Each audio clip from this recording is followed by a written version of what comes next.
আজকে আমরা নবীজি সুন্নতি খানা খাবো লাউয়ের সাথে চিকেন সাথে হোয়াইট রাইস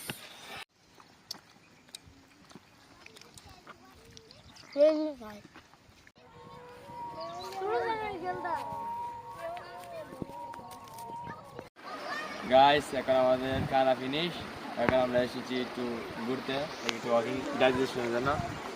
আর আজকে যেহেতু এখানে বৃষ্টি হয়েছিল দেখেন পানিটা একদম ফুল হয়ে গেছে তাই অনেক উপরে উঠতে পারছে লেভেলটা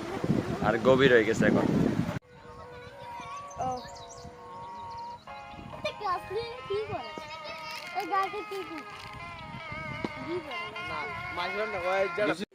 আমি কি করছিস এটা মজদুরিয়া আল্লাহ আমরা এখন হাফাসাগর পরে আসছি আজকে ব্যাডমিন্টন